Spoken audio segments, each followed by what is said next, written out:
Japan রাশিয়ার পর আমেরিকার উপকূলে আছড়ে পড়তে শুরু করল সুনামি। হাওয়াই দ্বীপপুঞ্জের পাশাপাশি ওয়াশিংটন, ওরেগন এবং ক্যালিফোর্নিয়ার উপকূলে ঢেউ দেখা গিয়েছে। স্বাভাবিকের চেয়ে উত্তাল রয়েছে সমুদ্র। হাওয়াইতে বাজছে সাইরেন। ইতিমধ্যে সমুদ্র উপকূলবর্তী এলাকা থেকে মানুষজনকে উঁচু জায়গায় সরিয়ে নেওয়া হয়েছে।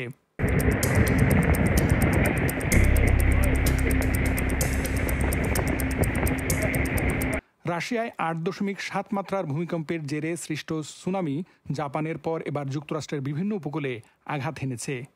প্রশান্ত মহাসাগরীয় সুনামি সতর্কতা কেন্দ্র জানায়, স্থানীয় সময় মঙ্গলবার রাত ৮টার পরপরই হাওয়াই দ্বীপপুঞ্জে এখনও পর্যন্ত ক্যালিফোর্নিয়ার আরিনা কোভ উপকূলে সুনামির ঢেউয়ের উচ্চতা ছিল সবচেয়ে বেশি ১.৬ ফুট।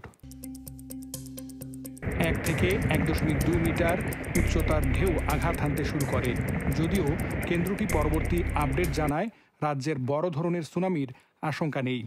যুক্তরাষ্ট্রের জাতীয় আবহাওয়া সংস্থা সান ফ্রান্সিসকো বে এলাকার তথ্য অনুযায়ী স্থানীয় সময় বুধবার রাত ১:১২ ক্যালিফোর্নিয়ার সান ফ্রান্সিসকো উপকূলে প্রথম ঢেউ আছড়ে পড়ে। এর পাশাপাশি রাজ্যের উপকূলবর্তী এরিনা কোভ এলাকাও সুনামির প্রভাবে আক্রান্ত হয়েছে এবং ঢেউগুলো ধীরে ধীরে দক্ষিণ দিকের উপকূলেও ছড়িয়ে পড়ছে বলে জানানো হয়। সুনামির ঢেউ ক্যালিফোর্নিয়া, ওয়াশিংটন, আলাস্কা উপকূলেও আঘাত হেনেছে। ক্যালিফোর্নিয়ার উপকূলীয় অঞ্চলে সর্বোচ্চ সুনামি সতর্কতা জারি করা হয়েছে। যুক্তরাষ্ট্রের জাতীয় সেবা আক্রান্ত স্থানগুলো বাসিন্দাদের নিরাপদ স্থানে আশ্রয় নেওয়ার আহ্বান জানানো হয়েছে। ভূমিকম্পের কেন্দ্রস্থলের কাছাকাছি থাকা রাশিয়ার কামচাটকা অঞ্চলে এর আগে ৪ মিটার বা ১৩ ফুট পর্যন্ত উচ্চতার ঢেউ আছড়ে পড়েছে, যার ফলে কিছু ভবন পানিতে ডুবে গেছে।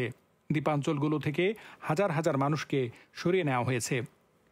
জাপানের উপকূলবর্তী বা নদীর পাশে বসবাসরত বাসিন্দাদেরকেও নিরাপদ স্থানে যেতে বলা হয়েছে। তবে পূর্বে জারি করা সুনামির সর্বোচ্চ সতর্কতা নামিয়ে ফেলে শুধু সতর্কতা জারি করা হয়েছে।